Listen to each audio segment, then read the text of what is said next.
Oi, pessoal! Hoje eu vou finalizar a leitura do livro Capitães da Areia, do Jorge Amado, tá? Na última leitura que eu fiz aqui para o canal, eu tinha parado na página 195 do livro, no capítulo chamado Vocações. O livro tem 231 páginas, tá? Então eu vou tentar finalizar para vocês neste vídeo aqui de hoje, tá bom? Vamos lá! Tá dentro da parte Canção da Bahia, Canção da Liberdade, capítulo chamado Vocações. Não havia passado muito tempo sobre a morte de Dora. A imagem da sua presença tão rápida e, no entanto, tão marcante, da sua morte também, ainda enchia de visões as noites do trapiche. Alguns, quando entravam, todavia, olhavam para o canto onde esta costumava sentar ao lado do professor e de João Grande, ainda com a esperança de encontrá-la. Fora um acontecimento sem explicação. Fora totalmente inesperado na vida deles o aparecimento de uma mãe, de uma irmã, motivo por que eles ainda a procuravam, apesar de terem visto o querido de Deus a levar no seu saveiro para o fundo do mar. Só Pedro Bala não a procurava no trapiche, procurava ver, no céu de tanta estrela, uma que tivesse longa e loira cabeleira. Um dia o professor entrou no trapiche e não acendeu sua vela, não abriu um livro de histórias, não conversou. Para ele, toda aquela vida tinha acabado desde que Dora fora levada pela febre. Quando ela viera, encher o trapiche com sua presença. Para o professor, tudo tinha uma nova significação. O trapiche ficara como a moldura de um quadro. Ora os cabelos loiros caídos sobre o gato, que via sua mãe, ora os lábios que beijavam Zé Fuinha para ele dormir, ou a boca que cantava cantigas de ninar. Também sorriso de orgulho para a coragem de volta seca, como se fosse uma destemida mulata sertaneja.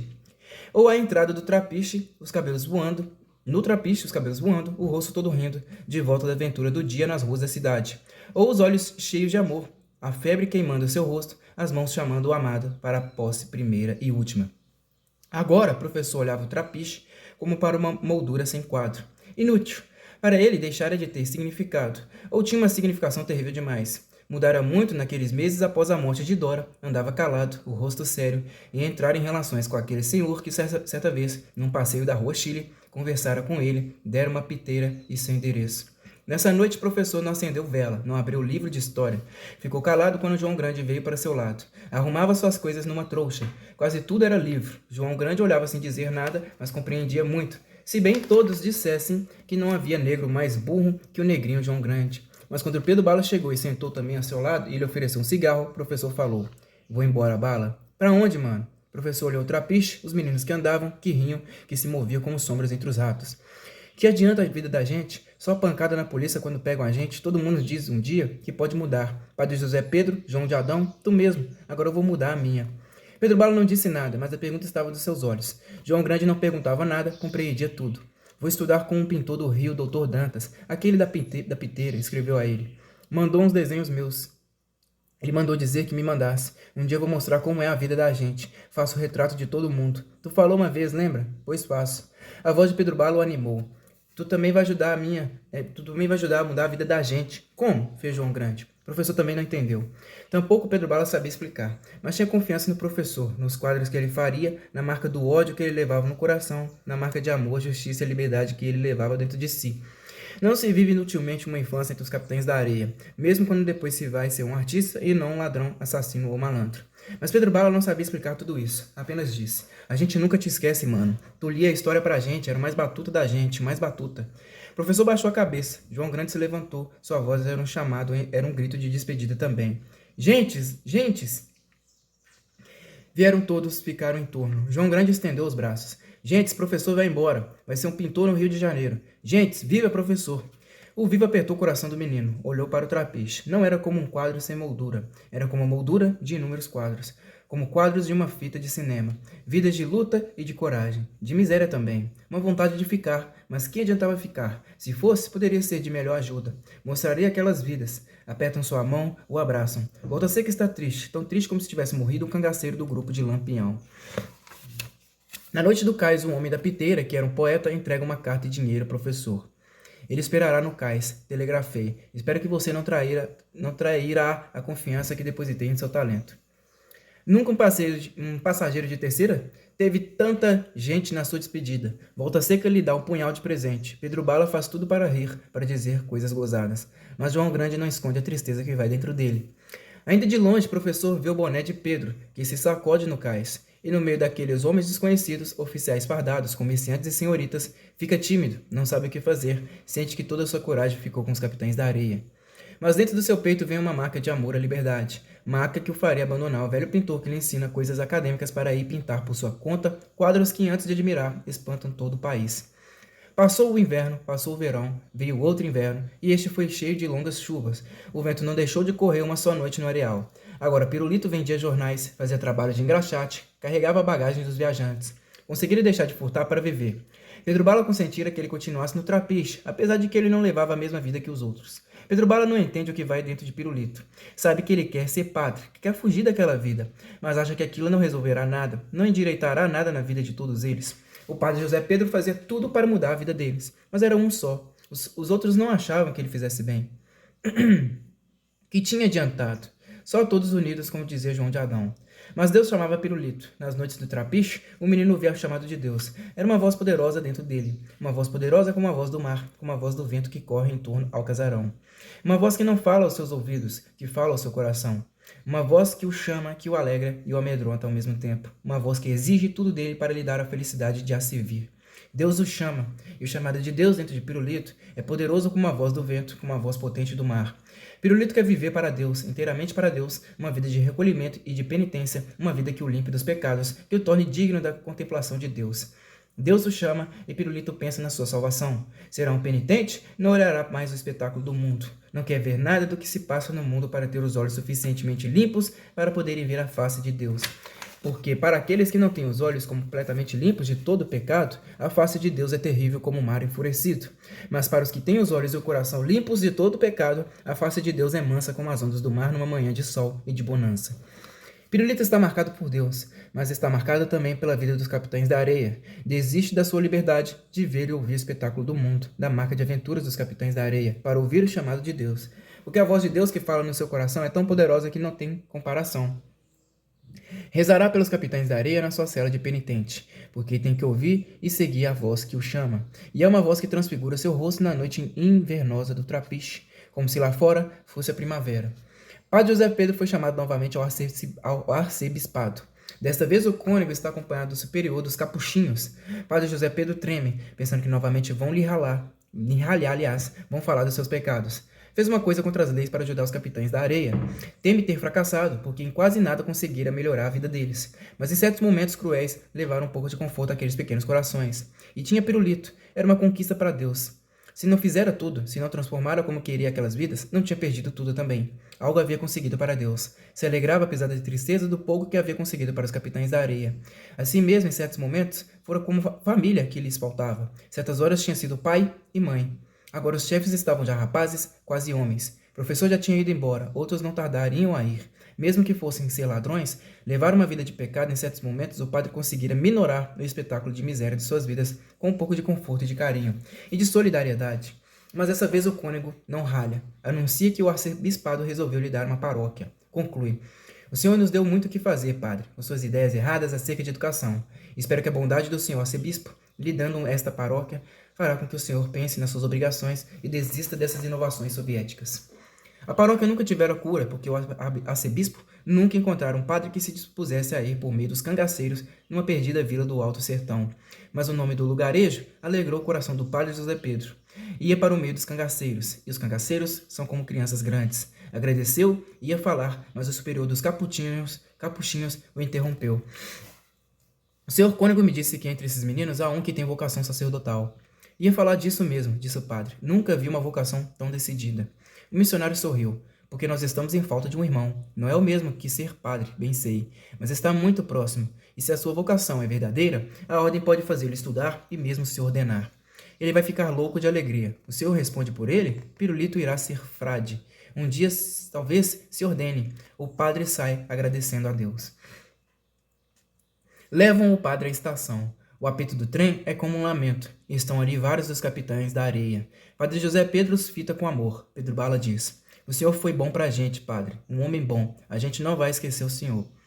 Não reconhecem Pirulito quando ele chega vestido com uma batina de padre, um longo cordão pendendo ao lado.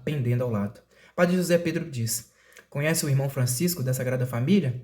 Eles olham Pirulito com certa vergonha, mas Pirulito sorri. Está mais magro, um ar de asceta.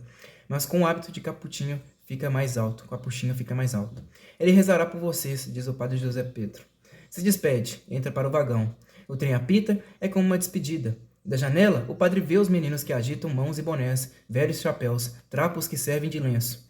Uma velha que vai de frente dele, doidinha para puxar a conversa, se espanta do padre ir chorando. Boa Vida pouco aparece no trapiche. Tem um violão, faz sambas, está enorme, mais um malandro nas ruas da Bahia. Ninguém tem uma vida igual a dos malandros. Passa o dia conversando nas docas, no mercado, vai às festas dos morros e da cidade de Palha, à noite, ou às macumbas. Toca seu violão, come e bebe do melhor, apaixona as cabrochas bonitas com sua voz e sua música. Arma fuzuês nas festas, e quando a polícia o persegue, vem se esconder no trapiche entre os capitães da areia. Então toca para eles, ri com eles em gargalhadas como se ainda fosse um deles. Boa Vida vai se afastando aos poucos, à proporção que vai crescendo. Quando tiver 19 anos, já não voltará. Será um malandro completo, um daqueles mulatos que amam Bahia acima de tudo, que fazem uma vida perfeita nas ruas da cidade. Inimigo da riqueza e do trabalho, amigo das festas, da música, do corpo das cabrochas, malandro, armador de fuzuês, jogador de capoeira, navalhista, ladrão quando se fizer preciso. De bom coração, como canta um ABC que Boa Vida fez acerca de outro malandro, prometendo às cabrochas se regenerar e ir para o trabalho, sendo malandro sempre, um dos valentões da cidade, figura que os futuros capitães da areia amarão e admirarão como Boa Vida amou e admirou o querido de Deus. Um dia, passado muito tempo, Pedro Bala ia com 100 pernas pelas ruas. Entraram numa igreja da piedade, gostavam de ver as coisas de ouro, mesmo era fácil bater uma bolsa de uma senhora que rezasse. Mas não havia nenhuma senhora na igreja àquela hora, somente um grupo de meninos pobres e um capuchinho que lhe ensinava catecismo. É pirulito, disse Sem Pernas. Pedro Bala ficou olhando, encolheu os ombros. Que adianta? Sem Pernas olhou. Sem Pernas, não dá de comer. Tem que ser, é tudo junto. Sem Pernas disse, a bondade não basta. Completou, só o ódio. Pirulito não os via. Com uma paciência e uma bondade extremas, ensinava as crianças buliçosas as lições de catecismo. Os dois capitães da areia saíam balançando a cabeça. Pedro Bala botou a mão no ombro dos Sem Pernas. Nem o ódio, nem a bondade, só a luta. A voz bondosa de Pirulito atravessa a igreja. A voz de ódio dos Sem Pernas estava junto de Pedro Bala. Mas ele não ouvia nenhuma. Ouvia era a voz de João de Adão, o doqueiro, a voz de seu pai morrendo na luta. Canção de amor, da Vitalina. Gato contou que a solteirona era cheia do dinheiro, era a última de uma família rica, andava pelos 45 anos, feia e nervosa. Correu a notícia de que tinha uma sala cheia de coisas de ouro, de brilhantes e joias acumuladas pela família através de gerações. Pedro Bala pensou que era uma coisa capaz de dar um bocado de dinheiro. Gonzales, o dono da casa de penhor, O14, dava dinheiro por aqueles objetos. Perguntou aos Sem Pernas, tu é capaz de penetrar? Se sou. Depois a gente invade. Riram no trapiche. Gata saiu para ver Dalva. Sem Pernas avisou. Amanhã de manhã vou lá. A solteirona abriu a porta. Só tinha uma criada, uma negra velha, que parecia fazer parte da herança, pois acompanhava a família há 50 anos. A solteirona olhou muito digna para o Sem Pernas. Quer alguma coisa? Eu sou um pobre órfão e aleijado. Mostrava a perna coxa. Não quero viver furtando nem pedindo esmola. A senhora tem um trabalho para mim? Posso fazer compras. A solteirona não tirava os olhos dele. Um menino. Não era a bondade que falava dentro dela. Era a voz do sexo que dava seus últimos latidos. Dentro, em pouco, seu sexo ficaria inútil. Os médicos diziam que então o seu nervoso cessaria. Muito antes, quando ainda era mocinha, houvera um menino na casa para fazer compras. Fora bom, mas seu irmão descobrira e expulsara o menino. Agora o irmão estava morto, outro menino vinha pedir para fazer compras. Tá bem. Mandou que ele tomasse banho. Pela tarde deu-lhe dinheiro para as compras e mais para uma roupa para ele. Sem apenas conseguiu bater 1.200 nas contas. Pensou, aqui vou fazer dinheiro. Na cozinha, a negra contava histórias antigas com sua língua bolada. Sem Pernas ouvia demonstrando excessivo interesse para ganhar confiança da negra. Mas quando perguntou pelas coisas de ouro, a negra não respondeu. Sem Pernas não insistiu. Sabia ser paciente. Estava acostumado àquele trabalho. Na sala, a solteirona fazia ponto de cruz numa toalha, mirava Sem Pernas com interesse pela porta. Era feia de cara, mas o corpo velhusco ainda tinha certo atrativo. Chamou Sem Pernas para ver o trabalho que ela estava fazendo. Quando Sem Pernas olhou, ela se curvou. Ele viu os seios grandes. Mas não pensou que ela estivesse lhe mostrando. Achou o trabalho muito bonito e disse, a senhora é muito inteligente. Parecia até um menino bem educado. Apesar da perna coxa e da cara feia, a solteirona o achou lindo. Seria melhor que fosse um pouco menos crescido. Mas assim mesmo. Novamente se curvou, mostrou os seios aos Sem Pernas. Sem Pernas desviou o olhar, não pensava que fosse de propósito.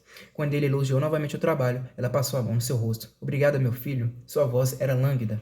A negra botou um colchão na sala de jantar para o Sem Pernas dormir. Cobriu com um lençol, arranjou um travesseiro. A solteirona conversava na casa de uma amiga, na mesma rua, e quando voltou, o Sem Pernas já estava deitado. Ouviu que ela se despedia de alguém. Desculpa este trabalho de trazer uma Vitalina para casa. Dona Joana, não diga isso. Entrou, trancou a porta da rua, tirou a chave. A negra já tinha ido dormir no quarto junto da cozinha. A solteirona veio até a sala de jantar. Deu uma espiada em Sem Pernas, que fez que estava dormindo. Suspirou, marchou para o seu quarto. As luzes estavam todas apagadas na casa. Apesar de ser muito cedo em relação à hora em que dormiam no trapiche, Sem Pernas se entregou ao sono. Por isso não sabe a que horas a Vitalina veio. Sentiu foi uma mão que passava em seus cabelos. Pensou que fosse um sonho bom. A mão deslizava, passava no seu peito, na sua barriga, agora segurava de manso no seu sexo. Sem Pernas despertou completamente, mas ficou de olhos fechados.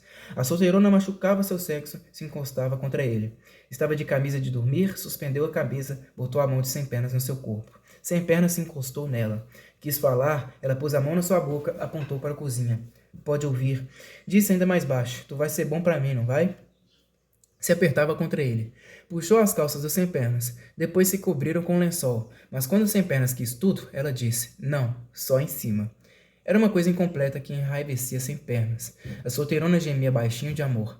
Apertava a cabeça do Sem Pernas contra seus seios enormes. O sexo dele contra suas coxas, a mão do menino no seu sexo. Sem Pernas levanta, estremunhado. Um grande cansaço nos seus membros. Aquelas noites são como batalhas. Nunca é um gozo completo, uma satisfação total. A solteirona quer uma migalha de amor. Teme o amor completo, o escândalo de um filho. Mas tem sede e fome de amor.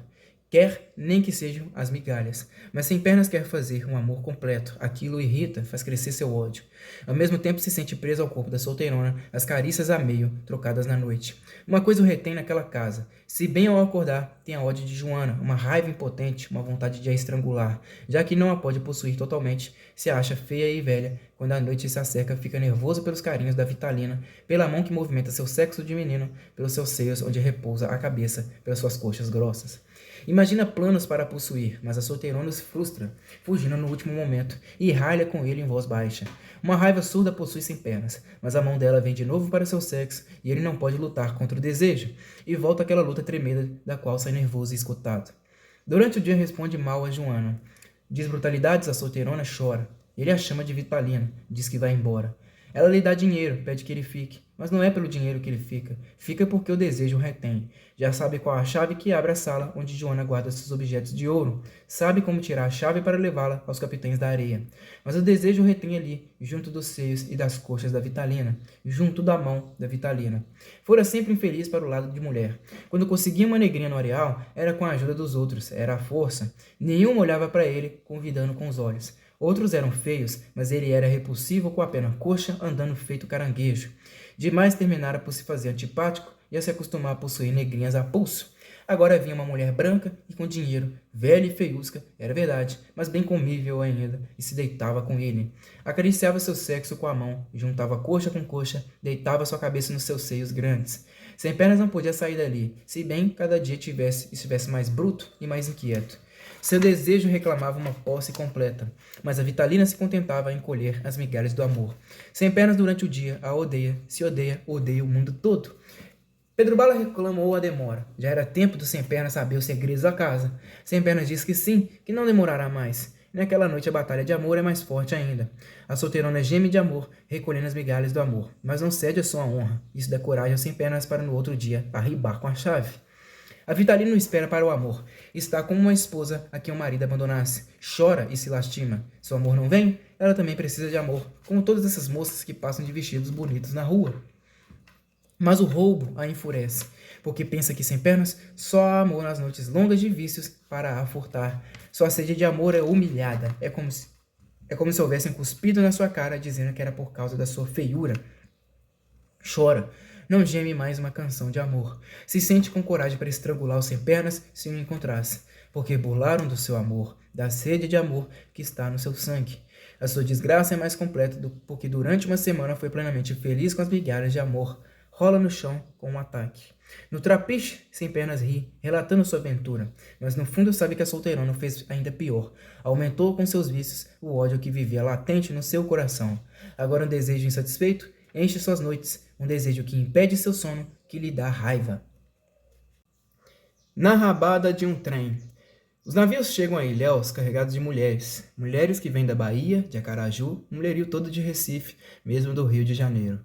Os godos coronéis olham das pontes a chegada das mulheres, morenas, loiras e mulatas, vêm em busca deles, porque a notícia da alta do cacau correu pelo país todo. A notícia de que, numa cidade relativamente pequena como Ilhéus, estavam abertos 4 cabarés, que os coronéis queimavam nas noites de jogo e de champanhe notas de 500 mil réis, que pela madrugada saíam nus pelas ruas da cidade, formando o chamado terno do Y.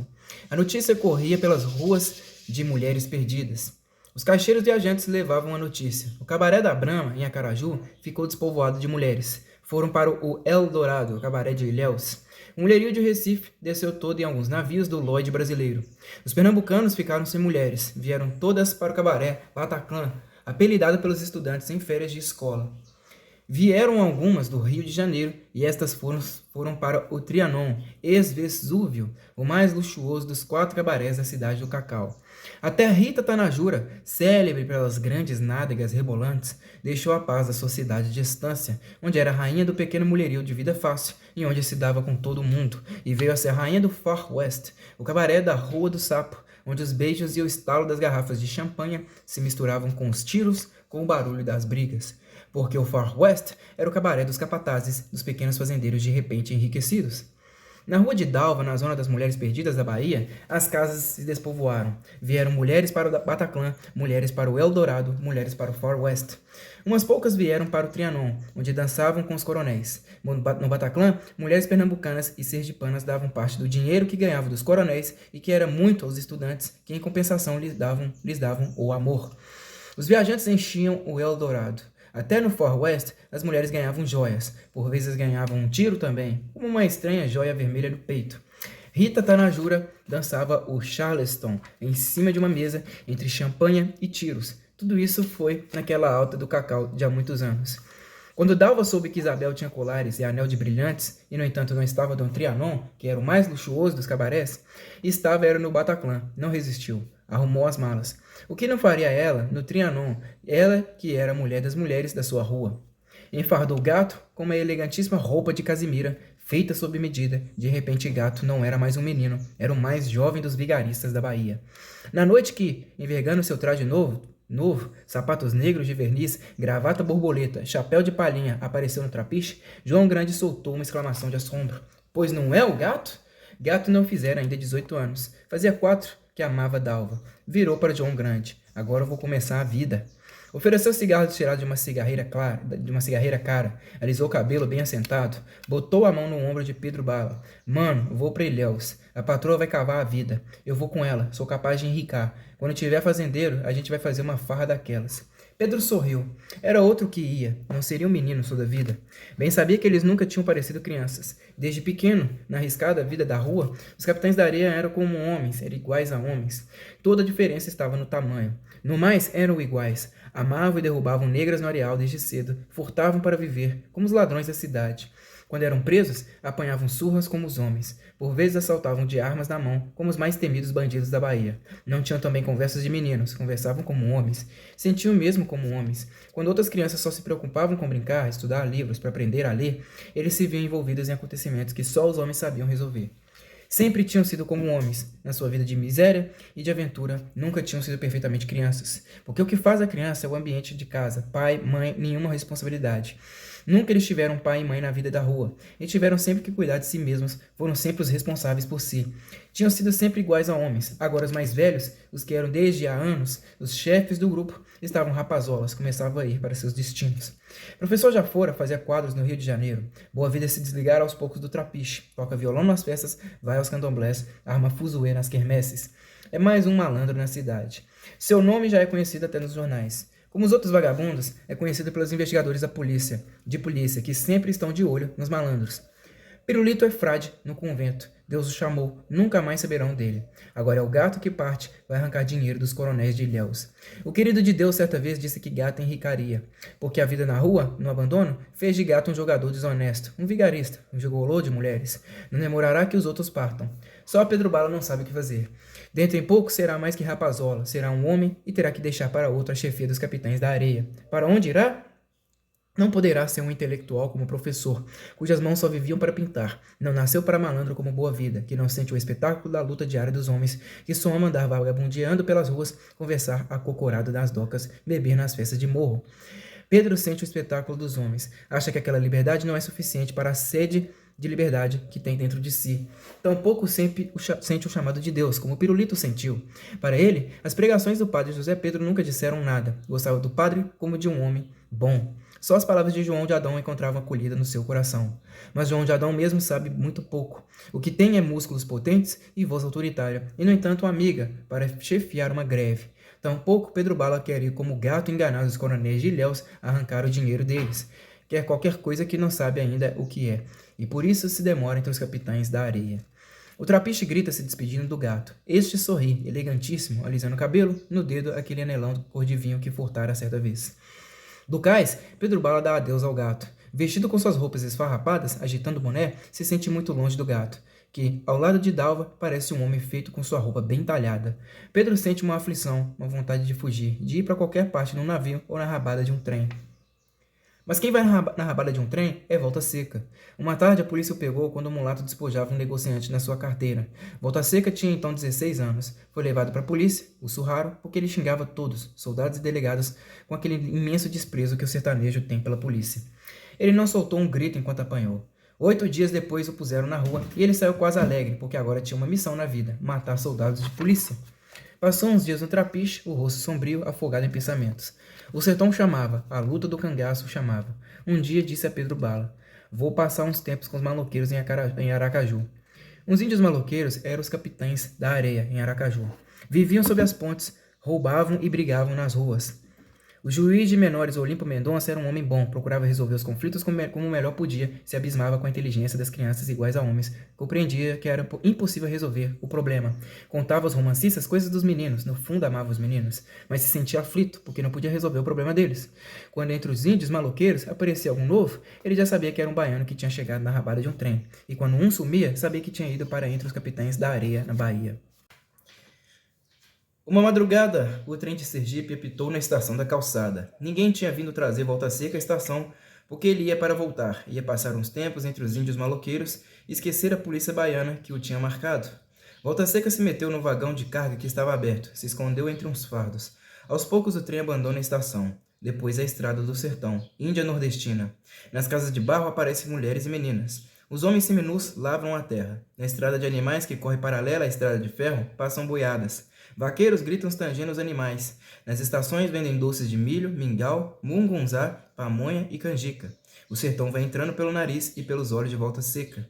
Queijos e rapaduras passam em tabuleiros nas pequenas estações. As paisagens agrestes, jamais esquecidas, enchem novamente os olhos do sertanejo.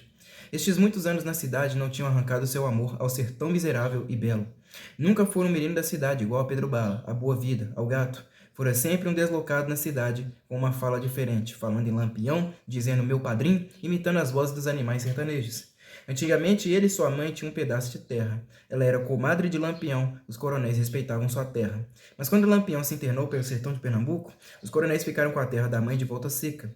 Ela desceu para a cidade para pedir justiça, morreu no caminho. Volta Seca continuou a caminhada com seu rosto sombrio. Muita coisa aprendeu na cidade, entre os capitães da areia. Aprendeu que não era só no sertão que os homens ricos eram ruins para com os pobres. Na cidade também. Aprendeu que as crianças pobres são desgraçadas em toda parte, que os ricos perseguem e mandam em toda parte. Sorriu por vezes, mas nunca deixou de odiar. Na figura de José Pedro descobriu o motivo por que Lampião respeitava os padres. Se já pensava que Lampião era um herói, a sua experiência na cidade, o ódio adquirido na cidade, fez com que amasse a figura de seu padrinho acima de tudo, acima mesmo da de Pedro Bala. Agora é o sertão, perfume das flores do sertão. Campos amigos, aves amigas, magros cachorros nas portas das casas. Velhos que parecem missionários indianos, negros de longos rosários no pescoço. Cheiro bom de comidas de milho e mandioca. Homens magros que lavam a terra para ganhar 1.500 dos donos da terra. Só a Caatinga é que é de todos, porque Lampião libertou a Caatinga, expulsou os homens ricos da Caatinga, fez da Caatinga a terra dos cangaceiros que lutam contra os fazendeiros. Perdão. O herói Lampião, herói de todo o sertão de 5 estados. Dizem que ele é um criminoso, um cangaceiro sem coração, assassino, desonrador, ladrão. Mas para a Volta Seca, para os homens, as mulheres e as crianças do sertão, é um novo Zumbi dos Palmares. Ele é um libertador, um capitão de um novo exército, porque a liberdade é como o sol, o bem maior do mundo. E Lampião luta, mata, deflora e furta pela liberdade e pela justiça para os homens explorados do sertão imenso de 5 estados, Pernambuco, Paraíba, Alagoas, Sergipe e Bahia. O sertão comove os olhos de Volta Seca, o trem não corre, este vai devagar, cortando as terras do sertão. Aqui tudo é lírico, pobre e belo. Só a miséria dos homens é terrível, mas esses homens são tão fortes que conseguem criar beleza dentro desta miséria. Que não farão quando o Lampião libertar toda a Caatinga e implantar a justiça e a liberdade? Passam violeiros, improvisadores de poesia. Passam vaqueiros que tangem o gado, homens plantam mandioca e milho. Nas estações os coronéis descem para esticar as pernas. Levam grandes revólveres. Os violeiros cegos cantam pedindo uma esmola. Um negro de camiso e rosário atravessa a estação dizendo estranhas coisas em língua desconhecida. Acho que é camisu, né? Foi escravo, hoje é um doido na estação. Todos o temem. Temem suas pragas, porque ele sofreu muito. Chicote do feitor rasgou suas costas. Também o chicote da polícia, feitor dos ricos, rasgou as costas de Volta Seca. Todos o temerão um dia também. Caatinga do sertão, odor das flores sertanejas, o manso andar do trem sertanejo. Homens de alpargatas e chapéu de couro. Crianças que estudam para cangaceiro na escola da miséria e da exploração do homem. O trem para no meio da Caatinga. Volta Seca pula fora do vagão. Os cangaceiros apontam os fuzis. O caminhão que os trouxe está parado no outro lado da estrada, os fios do telégrafo cortados. Na Caatinga, agreste não se vê ninguém. Uma moça desmaia num dos carros. Um caixeiro viajante esconde a carteira com dinheiro. Um coronel gordo sai do vagão e fala. Capitão Virgulino. O cangaceiro de óculos aponta o fuzil. Para dentro. Volta Seca pensa que seu coração vai estalar de alegria. Encontrou seu padrinho, Virgulino Ferreira Lampião, herói das crianças sertanejas. Chega para junto dele, um outro cangaceiro quer afastar, mas ele diz, meu padrinho, quem é tu? Sou Volta Seca, filho de tua comadre. Lampião o reconhece, sorri. Os cangaceiros estão entrando nos vagões de primeira, não são muitos, uns 12. Volta Seca pede, meu padrinho, deixa eu ficar com você, me dê um fuzil. Tu ainda é um menino, Lampião olha com seus óculos escuros. Não sou mais não, já briguei com um soldado. Lampião grita, Zé Baiano, dá um fuzil à Volta Seca. Olha o afilhado. Tu guarda esta saída. Se um quiser arribar, mete fogo. Entra para a coleta. Desmaios e gritos lá dentro, o soar de um disparo. Depois o grupo volta para a estrada. Traz 2 soldados de polícia que viajavam no trem. Lampião divide dinheiro com os cangaceiros. Volta Seca também recebe. De um vagão sai um fio de sangue. O cheiro bom do sertão penetra as narinas de Volta Seca. Os soldados são encostados numas árvores. Zé Baiano prepara o fuzil, mas a voz de Volta Seca faz um pedido. Deixe para mim, padrinho. Eles me bateram na polícia, bateram em muito menino. Levanta o fuzil, qual é o sertanejo que não tem boa pontaria? Seu rosto sombrio tem um riso que o enche todo.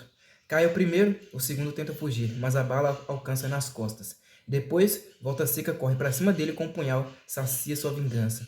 Zé Baiano diz, esse menino é dos bons. A mãe dele era um bicho, minha comadre, lembra Lampião orgulhoso. Uma verdadeira fera, pensa o viajante enquanto o trem se move lentamente após os empregados afastarem os toros de madeira sobre os trilhos. O grupo de cangaceiros se perde na Caatinga. O ar do sertão enche o peito de Volta Seca, que para e com um punhal faz 2 traços na madeira do fuzil. Os 2 primeiros, ao longe, o trem apita angustiosamente. Como um trapezista de circo. Fora desmaiada audácia atacar aquela casa da rua Rui Barbosa, perto dali na praça do palácio andavam muitos guardas, investigadores, soldados, mas eles tinham sede de aventura. Estavam cada vez maiores, cada vez mais atrevidos. Porém havia muita gente na casa. Deram um alarme, os guardas chegaram. Pedro Bala e João Grande abalaram pela ladeira da praça. Barandão abriu no mundo também, mas o Sem Pernas ficou encurralado na rua. Jogava picula com os guardas. Estes tinham-se despreocupados dos outros. Pensavam que já era alguma coisa pegar aquele coxo. Sem Pernas corria de um lado para o outro da rua, os guardas avançavam. Ele fez que ia escapulir por outro lado, driblou um dos guardas, saiu pela ladeira. Mas em vez de descer e tomar pela baixa do sapateiro, se dirigiu para a praça do palácio. Porque Sem Pernas sabia que se corresse na rua, o pegariam com certeza.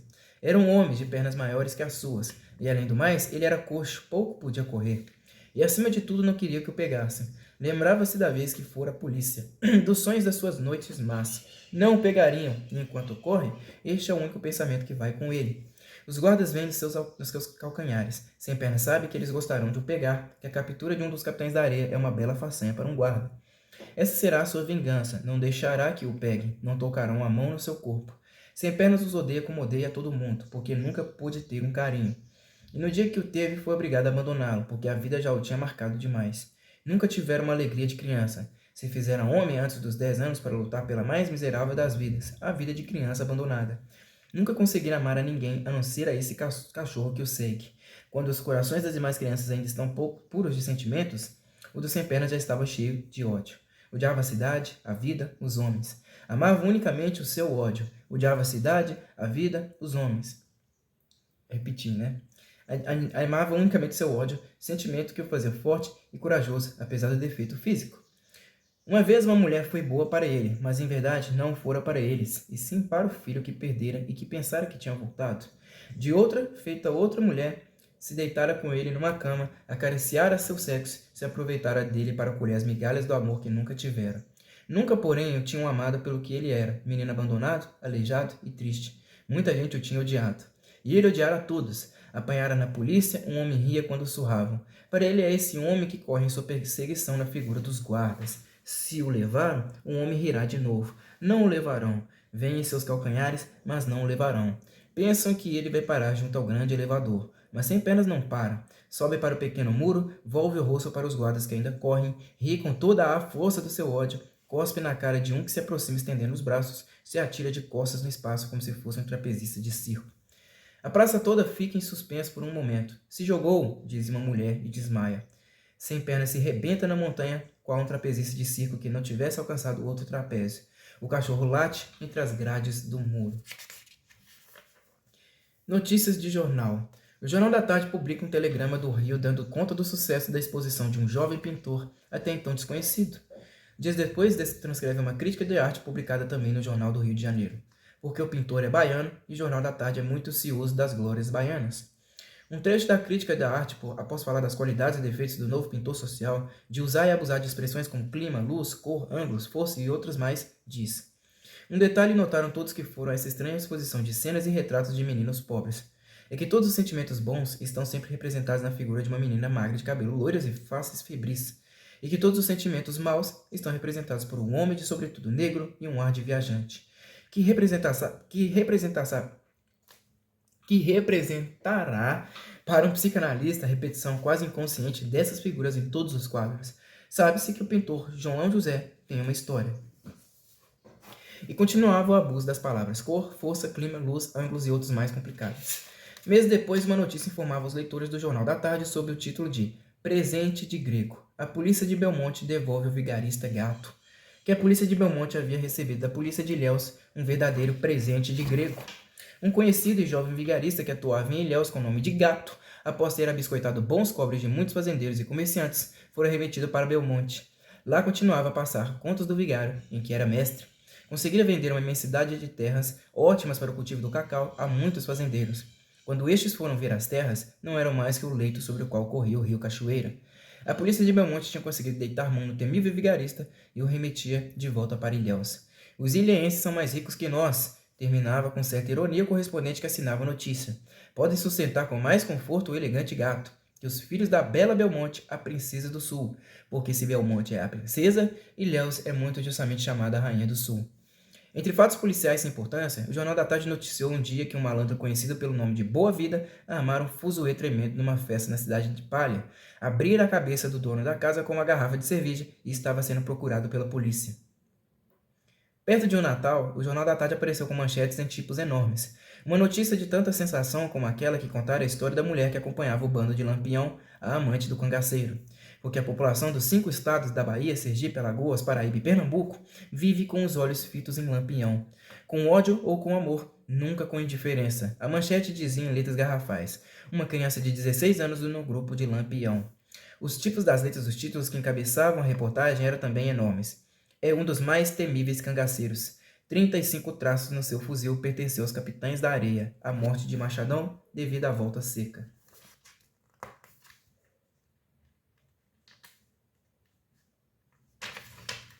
A reportagem era extensa. Contava como as vilas saqueadas há algum tempo vinham notando entre o bando de Lampião uma criança de uns 16 anos que levava o nome de Volta Seca. Apesar da sua idade, o jovem cangaceiro se fizera temido em todo o sertão como um dos mais cruéis do grupo. Constava que seu fuzil tinha 35 marcas, e cada marca no fuzil de cangaceiro representa um homem morto. Depois vinha a história da morte de Machadão, um dos mais antigos do grupo de Lampião. Aconteceu que o grupo tinha pegado na estrada um velho sargento de polícia, e Lampião entregara a Volta Seca para que o despachasse. Volta Seca o despachará devagarinho, a ponto de punhal, cortando os pedacinhos com visível satisfação. Fora tanta crueldade que Machadão, horrorizado, levantou o fuzil para acabar com Volta Seca. Mas antes que disparasse, Lampião, que tinha um grande orgulho de Volta Seca, atirou em Machadão. Volta Seca continuara sua tarefa. A notícia se estendia, narrando diversos outros crimes do cangaceiro de 16 anos. Depois lembrava que entre os capitães da areia vivera um menino com o nome de Volta Seca, e que era possível que fosse o menino. Fosse o mesmo, aliás. Vinham então várias considerações de ordem moral. A edição se esgotou. Meses depois, a edição se esgotou novamente, porque trazia a notícia da prisão de Volta Seca enquanto dormia, executada pela coluna volante que percorreu o sertão dando caça a Lampião. Anunciava que o cangaceiro chegava no outro dia à Bahia. Vinham vários clichês, onde Volta Seca aparecia com seu rosto sombrio. O Jornal da Tarde dizia que era rosto de criminoso nato. O que não era verdade, como o próprio Jornal da Tarde noticiou tempos depois, ao relatar em edições extraordinárias e sucessivas o júri que condenou Volta Seca a 30 anos de prisão por 15 mortes conhecidas e provadas.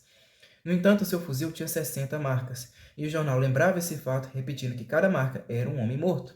Mas publicava também parte do relatório do médico legista, cavalheiro de honestidade e cultura reconhecidas, já então um dos grandes sociólogos e etnógrafos do país, relatório que provava que Volta Seca era um tipo absolutamente normal e que se virara cangaceiro e matara tantos homens e com tamanha crueldade não fora por vocação de nascença, fora o ambiente e vinham as devidas considerações científicas.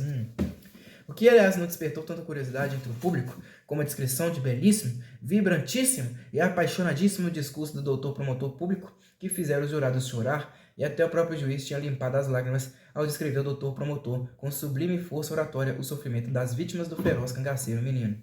O público ficou indignado porque Volta Seca não chorou durante o júri. Seu rosto sombrio estava cheio de estranha calma. Companheiros. Há um movimento novo na cidade. Pedro Bala sai do Trapiche com João Grande e Barantão. O cais está deserto, parece que todos o abandonaram. Somente soldados de polícia guardam os grandes armazéns. Não há descarga de navios nesse dia. Porque os estivadores, com João de Adão à frente, foram prestar solidariedade aos condutores de bonde que estão em greve. Parece que há uma festa na cidade, mas uma festa diferente de todas. Passam grupos de homens que conversam, os automóveis cotam as ruas conduzindo gente para o trabalho. Empregados no comércio riem, a ladeira da montanha está cheia de gente que sobe e desce, os elevadores também estão parados. As marinetes foram entupidas, gente sobrando pelas portas. Os grupos de grevistas passam silenciosos para a sede do sindicato, onde vão ouvir a leitura do manifesto dos estivadores, que João de Adão conduz nas suas mãos grandes. Na porta do sindicato, grupos conversam, soldados montam guarda. Pedro Bala anda com João Grande e Barandão pelas ruas. Diz: "Tá bonito." João Grande também sorri. O negrinho Barandão fala: "Hoje vai ter fuzuê." "Eu é que não queria ser condutor de bonde, nem motorneiro. Ninguém é uma porcaria. Eles faz bem," fala João Grande. "Vamos espiar?" propõe Pedro Bala. Vão para a porta do sindicato. Entram homens, negros, mulatos, espanhóis e portugueses. Veem quando João de Adão e os outros estivadores saem entre vivas dos operários das linhas de bonde. Eles vivam também. João Grande e Barandão porque gostam do doqueiro João de Adão. Pedro Bala não só por isso, como porque acha bonito o espetáculo da greve. É como uma das mais belas aventuras dos capitães da areia. Um grupo de homens bem vestidos entra no sindicato. Da porta eles ouvem uma voz que discursa, uma voz que interrompe. "Vendido, amarelo." "Tão bonito," repete Pedro Bala. Tem vontade de entrar, de se misturar com os grevistas, de gritar e lutar ao lado deles. A cidade dormiu cedo. A lua ilumina o céu, vem a voz de um negro do mar em frente. Canta a amargura da sua vida desde que a amada se foi. No trapiche as crianças já dormem. Até o negro João Grande ronca estirado na porta, o punhal ao alcance da mão. Somente Pedro Bala, estirado na areia, olhando a lua, ouvindo o negro que canta saudades da sua mulata que partiu. O vento traz trechos soltos da canção, e ela faz com que Pedro Bala procure Dora no meio das estrelas do céu. Ela também virou uma estranha estrela de longa cabeleira loira. Os homens valentes têm uma estrela no lugar do coração, mas nunca se ouviu falar de uma mulher que tivesse no peito, como uma flor, uma estrela. As mulheres mais valentes da terra e do mar da Bahia, quando morriam, viravam santas para os negros, como os malandros que foram também muito valentes. Rosa Palmeirão virou santa num candomblé de caboclo. Rezam para ela orações em Nagô. Maria Cabaçu é santa nos candomblés de Itabuna, pois foi naquela cidade que ela mostrou sua coragem primeiro. Eram duas mulheres grandes e fortes, de braços musculosos como um homem, como grevistas. Rosa Palmeirão era bonita, tinha um andar gingado de marítima, era uma mulher do mar. Certa vez teve um saveiro, cortou as ondas da entrada da barra. Os homens do cais a amavam não só pela sua coragem, como pelo seu corpo também. Maria Cabaçu era feia, mulata escura, filha de negro e índia, grossa e zangada. Dava nos homens que a achavam feia, mas se entregou toda a um cearense amarelo e fraco que a amou como se ela fosse uma mulher bonita, de corpo belo e olhos sensuais. Tinham sido valentes, viraram santas nos candomblés de caboclo, que são candomblés que de quando em vez inventam novos santos, não tem aquela pureza de rito dos candomblés nagôs dos negros. São candomblés dos mulatos, mas Dora fora mais valente que elas. Era apenas uma menina viver igual a um dos capitães da areia, e todos sabem que um capitão da areia é igual a um homem valente. Dora vivera com eles, fora mãe para todos eles. Mas fora irmã também. Correra com eles pelas ruas, invadira casas, batera carteiras, brigara com o grupo de Ezequiel. Depois, para Pedro Bala, fora noiva e esposa quando a febre a devorava, quando a morte já a rondava naquela noite de tanta paz. Paz que ia dos olhos dela para a noite em torno. Estivera no orfanato, fugira dele, igual a Pedro Bala fugindo do reformatório. Tivera coragem para morrer, consolando seus filhos, irmãos, noivos e esposo, que eram os capitães da areia. A mãe de santo, Dona Aninha, a enrolara numa toalha branca bordada como se fora para um santo. O querido de Deus a levara no seu saveiro para junto de Iemanjá. Padre José Pedro rezava. Todos a queriam, mas só Pedro Bala quis ir com ela. O professor fugiu do trapiche porque não pôde mais suportar o casarão depois que ela partiu. Mas só Pedro Bala se jogou na água para seguir o destino de Dora e fazer com ela aquela maravilhosa viagem que os valentes fazem com Iemanjá no fundo verde do mar. Por isso só ele viu quando ela virou estrela e cruzou os céus. Ela veio só para ele, com sua longa cabeleira loira. Brilhou sobre sua cabeça de quase afogada e suicida. Deu-lhe novas forças. O saveiro do querido de Deus, que voltava, o pôde recolher. Agora olha o céu procurando a estrela de Dora. É uma estrela de longa cabeleira loira, uma estrela como não existe nenhuma outra, porque nunca existiu nenhuma mulher como Dora, que era uma menina. A noite está cheia de estrelas que se refletem no mar calmo. A voz do negro parece se dirigir às estrelas, como que há pranto na sua voz cheia. Ele também procura a amada que fugiu na noite da Bahia. Pedro Bala pensa que a estrela, que é Dora, talvez ande agora correndo sobre as ruas, becos e ladeiras da cidade a procurá-lo. Talvez o pense numa aventura nas ladeiras. Mas hoje não são os capitães da areia que estão metidos numa bela aventura. São os condutores de bonde, negros fortes, mulatos risonhos, espanhóis e portugueses que vieram de terras distantes. São eles que levantam os braços e gritam iguais aos capitães da areia. A greve se soltou na cidade. É uma coisa bonita? A greve é a mais bela das aventuras. Pedro Bala tem vontade de entrar na greve, de gritar com toda a força do seu peito, de apartear os discursos. Seu pai fazia discursos numa greve, uma bala o derrubou. Ele tem sangue de grevista. Demais a vida da rua ensinou a amar a liberdade. A canção daqueles presos dizia que a liberdade é como o sol, o bem maior do mundo. Sabe que os grevistas lutam pela liberdade, por um pouco mais de pão, por um pouco mais de liberdade. É como uma festa, aquela luta. Os vultos que se aproximam fazem levantar desconfiado, mas logo reconhece a figura enorme do estivador João de Adão. Junto a ele vem um rapaz bem vestido, mas com os cabelos despenteados. Pedro Bala tira o boné, fala para João de Adão. Tu hoje ganhou viva, hein? João de Adão ri. Distende seus músculos, seu rosto está aberto num sorriso para o chefe dos capitães da areia. Capitão Pedro, eu quero apresentar a tu o companheiro Alberto. O rapaz estende a mão para Pedro Bala. O chefe dos capitães da areia limpa primeiro sua mão no paletó rasgado, depois aperta do estudante. João de Adão está explicando. É um estudante da faculdade, mas é um companheiro da gente. Pedro Bala olha sem desconfiança. O estudante sorri. Já ouvi falar muito em você e em seu grupo. Você é um batuta. A gente é macho sim, responde Pedro Bala.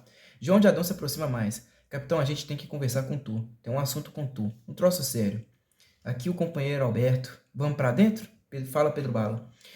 Acorda um João Grande ao passar. O negro olha com desconfiança o estudante. Pensa que é um polícia. Levanta um pouco o punhal por trás do braço. Só Pedro Bala vê e fala. É um amigo de João de Adão, aliás. Vem com a gente, Grande. Vão os quatro, sentam num canto. Alguns dos capitães da areia acordam e espiam o grupo. O estudante olha o trapiche, as crianças que dormem. Treme como se um vento frio tivesse passado pelo seu corpo. Que horror! Mas Pedro Bala está dizendo a João de Adão: que coisa porreta a greve, nunca vi coisa tão bonita, é como uma festa. A greve é a festa dos pobres, diz o estudante. A voz de Alberto é mansa e boa. Pedro Bala o escuta enlevado, como se fosse a voz de um negro cantando uma canção no mar. Meu pai morreu numa greve, tu sabe? Pergunta a João de Adão, se está duvidando. Foi uma morte bonita, fala o estudante. Ele foi um campeão da sua classe, não foi o loiro? O estudante sabe o nome de seu pai. Seu pai foi um campeão. Todos o conhecem. Teve uma morte bonita, morreu numa greve. A greve é a festa dos pobres. Escuta a voz do estudante. Você acha a greve bonita, Pedro? Companheiro, esse é um porreta, diz João de Adão. Tu não conhece os capitães da areia nem capitão Pedro? É um companheiro. Companheiro, companheiro. Pedro Bala acha a palavra mais bonita do mundo. O estudante diz como Dora dizia a palavra irmão. Pois, companheiro Pedro, a gente precisa de você e do seu grupo. Para quê? Pergunta João Grande curioso. Pedro Bala apresenta. Este negro é João Grande, um negro bom. Quem for bom é igual a João Grande. Melhor não é. Alberto estende a mão ao negro. João Grande fica um momento indeciso, não está acostumado a apertos de mão, mas logo aperta aquela mão meio encabulado. O estudante novamente diz, vocês são os batutas. De repente, interessado, pergunta, é verdade que Volta Seca foi um de vocês? Um dia a gente tira ele da cadeia, é a resposta de Bala. O estudante olha meio espantado, dá uma espiada pelo trapiche. João de Adão faz um sinal como que lembrando, eu não lhe dizia? Pedro Bala quer conversar sobre a greve, saber o que querem dele. É para a greve que precisa da gente? Se for, perguntou o estudante, se for para ajudar os grevistas, estou decidido. Pode contar com a gente. Levanta-se e está um rapazola, o rosto disposto para a luta. Tu não vê? Começa a explicar João de Adão. Mas cala porque o estudante está falando. A greve está indo muito em ordem. Nós queremos fazer as coisas com muita ordem, porque assim venceremos e os operários conseguirão um aumento. Nós não queremos armar barulho, queremos mostrar que os operários são capazes de disciplina. Uma pena, pensa Pedro Bala, que ama os barulhos. Mas acontece que os diretores da companhia andam contratando fura-greves para trabalhar amanhã. Se os operários dissolverem os grupos de furadores de greve, darão margem a que a polícia intervenha. E está todo o trabalho perdido. Então o companheiro João de Adão lembrou de vocês. Para debandar os fura-greves? Tá certo, diz Bala alegríssimo. O estudante pensa na discussão daquela noite na organização. Quando João de Adão fizera a proposta de chamar os capitães da areia, muitos companheiros tinham se declarado contra, sorriam da ideia. João de Adão só dizia, vocês não conhecem os capitães da areia. Aquela confiança, impressionaram Alberto e alguns outros. Por fim a ideia venceu, não perderiam nada em tentar. Agora está satisfeito de ter vindo, e na sua cabeça de fazer planos para aproveitar na luta os capitães da areia. Para quanta coisa não serviriam aqueles meninos esfomeados e mal vestidos? Lembrava-se de outros exemplos da luta antifascista na Itália, os meninos de luxo. Sorria para Pedro Bala. Explicou o plano. Os furadores de greve viriam pela madrugada para os 3 grandes depósitos de bondes para tomar conta dos carros. Os capitães da areia deviam se dividir em 3 grupos, guardar as entradas dos 3 depósitos e impedir, fosse como fosse, que os furadores de greve conseguissem botar os bondes em marcha. Pedro Bala sentia com a cabeça. Virou para João de Adão. Se Sem Pernas estivesse vivo e Gato estivesse aqui... Depois se lembra de professor. Professor inventava um plano bom num minuto. Depois fazia um desenho da briga. Agora está no Rio. Quem é? Pergunta o estudante. Um chamado João José, que a gente tratava de professor. Agora está pintando quadro no Rio. É o pintor João José? Esse mesmo, fez Bala. Eu sempre pensei que fosse lenda essa história. Sabe que ele é um companheiro bom? Sempre foi um companheiro bom, disse Pedro Bala com força. O estudante fazia planos sobre os capitães da areia. Agora Pedro Bala acordava todos e explicava o que tinham que fazer. O estudante estava entusiasmado com as palavras do moleque. Quando terminou de explicar, Bala resumiu tudo nestas palavras. A greve é a festa dos pobres. Os pobres é tudo companheiro da gente. Você é um batuta, disse o estudante. Vai ver como a gente acaba com um traidor. Explica a Alberto. Eu vou com um grupo para o depósito maior. João Grande vai com outro. Barandão com o terceiro para o menor. Não entra ninguém. A gente sabe fazer. Tu vai ver. Eu estarei lá para ver, fez o estudante. Então, às 4 horas da madrugada? Tá certo. O estudante faz um gesto. Até logo, companheiros. Companheiros, palavra bonita, pensa Pedro Bala. Ninguém dorme mais no trapiche nessa noite. Prepara as mais diversas armas. Na madrugada que nasce, as estrelas começam a desaparecer do céu. Mas Pedro Bala parece ver uma estrela que corre no céu. É a estrela de Dora que o alegra, companheira. Também ela tinha sido uma companheira boa. A palavra brinca na sua boca é a palavra mais bonita que ele já viu. Pedirá a boa vida que façam um samba dela. Um samba para um negro cantar à noite no mar. Vão como se fossem para uma festa. Armados com as mais diversas armas, navalhas, punhais, pedaços de pau. Vão para uma festa porque a greve é a festa dos pobres, repete Pedro Bala para si mesmo. No pé da ladeira, da montanha, se divide em 3 grupos. João Grande chefia um. Barandão vai com outro, o maior vai com Pedro Bala. Vão para uma festa. A primeira festa verdadeira que tem aquelas crianças, ainda assim, é uma festa de homens, mas é uma festa dos pobres como eles. A madrugada é fria. Na esquina do depósito, quando Pedro Bala está colocando os meninos, Alberto se aproxima dele. Pedro se volta, o rosto sorridente. O estudante fala: ele já vem, companheiro? Espera para ver. Agora é o estudante quem sorri. Evidentemente está entusiasmado com os meninos. Pedirá a organização para trabalhar com eles. Irão fazer muitas coisas juntos. Os fura-greves vêm num grupo cerrado.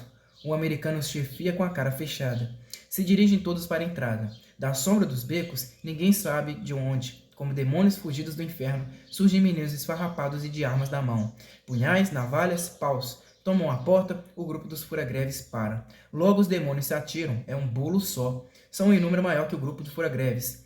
Estes rolam com os golpes de capoeira, recebem pauladas, alguns já fogem. Pedro Bala derruba o americano com a ajuda de outro, que o soqueia.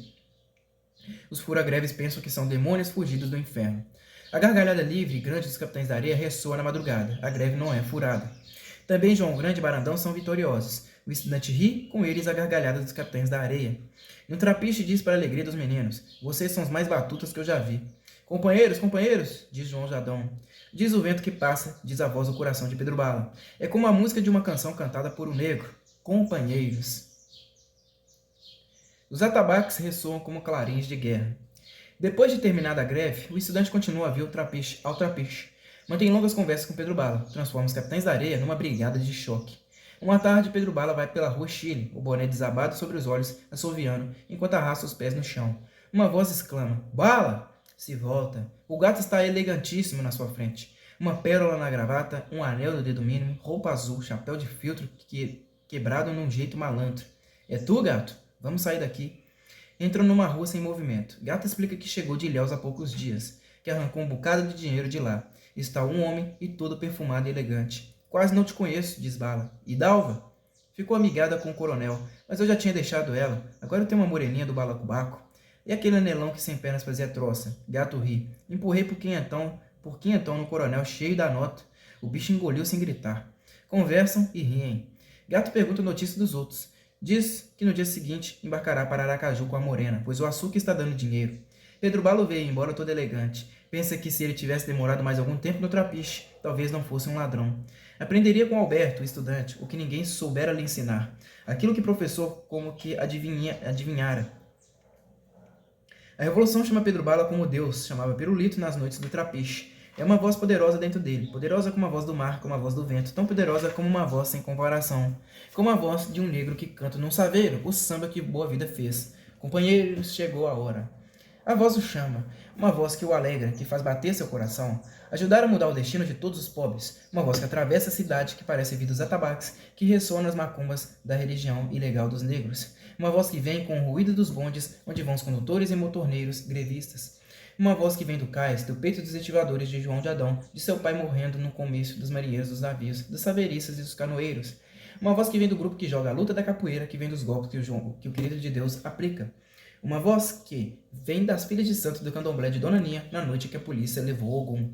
Voz que vem do trapiche dos capitães da areia, que vem do reformatório e do orfanato, que vem do ódio do sem pernas se atirando do elevador para não se entregar, que vem no trem da leste brasileira, através do sertão do grupo de Lampião pedindo justiça para os sertanejos, que vem de Alberto, o estudante pedindo escolas e liberdade para a cultura, que vem dos quadros de professor, onde meninos esfarrapados lutam naquela exposição da Rua Chile,